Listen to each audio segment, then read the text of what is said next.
আপনার সন্তান তো কাল মরলেও মরতো, আজ মরলেও মরতো। একটু এখন কষ্ট, কিভাবে গুলিটা বিদ্ধ হলো, লাশটা পেতে দেরি হলো। কোন স্ত্রী, কোন সন্তান তার পিতা স্বামীকে দেখে তো সহ্য করতে পারে না। এই কষ্টটুকু আপনি সহ্য করেন, নিশ্চয়ই এই সবরের বিনিময়ে আল্লাহ আপনার জন্য জান্নাত নিশ্চয়ই নির্ধারণ করেছেন। তো আমি কি চাই, আমি যদি আল্লাহর কাছে ভালো থাকি, আমার গুনাহ যদি মাফ হয়, তো জীবনে সবই তো আমি পেয়ে গেলাম। আপনার সন্তান তো কাল মরলেও মরতো, আজ মরলেও মরতো। একটু এখন কষ্ট, কিভাবে গুলিটা বিদ্ধ হলো, লাশটা পেতে দেরি হলো। কোন স্ত্রী, কোন সন্তান তার পিতা স্বামীকে দেখে তো সহ্য করতে পারে না। এই কষ্টটুকু আপনি সহ্য করেন, নিশ্চয়ই এই সবরের বিনিময়ে আল্লাহ আপনার জন্য জান্নাত নিশ্চয়ই নির্ধারণ করেছেন।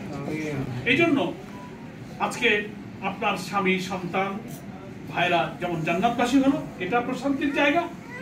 কারণ আল্লাহ রাসূল বলেছেন, ন্যায়ের জন্য যারা জীবন দেবে, সত্যের জন্য যারা জীবন দেবে, তারা শহীদ।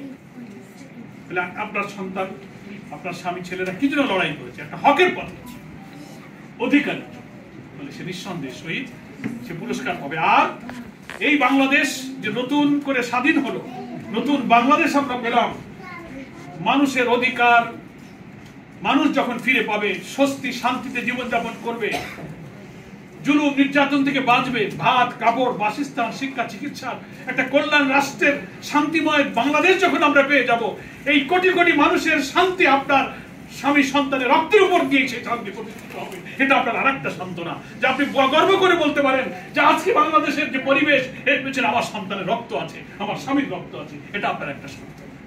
তাই আপনি মন খারাপ করবেন না। আখিরাতেও আপনি কামিয়াবি হয়ে গেলেন, দুনিয়াতেও আপনি প্রশান্তি পেলেন।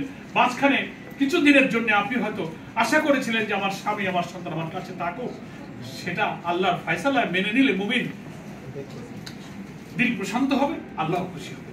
কারণ এটাই বিশ্বাস করি যে আমি হাজার চেষ্টা করে এরপরে আমি তাকে রাখতে পারতাম না, এই দিনটাই তার জন্য নির্ধারিত ছিল। আলহামদুলিল্লাহ, আমরা বক্তব্য আর রাখবো না।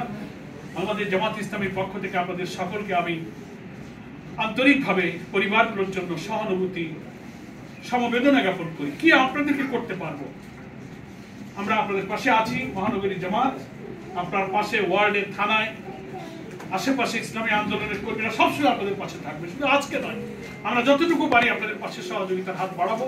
কিন্তু এই সহযোগিতাই যে আপনাদের জীবন আর সংসারকে বদলে দেবে তা কিন্তু এটা একটা জাস্ট দোয়া। আমরা যে আপনাদেরকে স্মরণ রেখেছি, ভুলে যাইনি, পাশে আছি, পরিচয় হলো। আপনার আশেপাশে আমাদের ভাই বোনেরা আছেন, যোগাযোগ রাখবে, খোঁজখবর হবে, বিপদে আপদে ইনশাআল্লাহ যতক্ষণ আমরা আছি, এই দেশ থাকবে, আমাদের তৌফিক অনুযায়ী আপনাদের পাশে আমরা জামাত ইসলামী থাকবে। আমাদের সকলের কাছে আমরাও দোয়া চাই, আমরাও মজলুম, আমাদের এই মজলুম সংগঠন, এই কাফেলা, এই গরিব মানুষের পকেট থেকে 2-10 টাকা নিয়ে নিয়ে আমরা দুঃখী মানুষের পাশে দাঁড়াবার চেষ্টা করছি। আমাদের ভাইদের অনেক রক্ত, অনেক ছাত্ররা, তরুণ ছেলেরা জীবন দিয়েছে, স্কুলের ছেলেরা জীবন দিয়েছে। আপনারা সকলের জন্য দোয়া করবেন। আজকের এই অনুষ্ঠানে কষ্ট করে আপনারা এসে যে কথা বললেন আর শুনলেন, আপনাদের মনটা কিছুটা হলে হালকা হলো। আপনারা তো দুঃখের কথা কোথাও বলারও জায়গা পাচ্ছেন না। বিচার দাবি করেছেন, আমরা বিচার দাবি করছি। বিচারের জন্য আমরা সরকারের যারা মন্ত্রিত্বের জায়গায় উপদেষ্টা হয়েছে সেখানে দাবি করেছি। সরকার আন্তরিকভাবে বিচারের পদক্ষেপ নিচ্ছেন। সারা দেশে মামলা শুরু হয়েছে। দোয়া করুন যেন এদের বাংলাদেশের যে আইন অন্তত তাতে যেন তারা অপরাধী সাব্যস্ত হবে এবং সুষ্ঠু বিচারে তারা সাজা ভোগ করবে ইনশাআল্লাহ।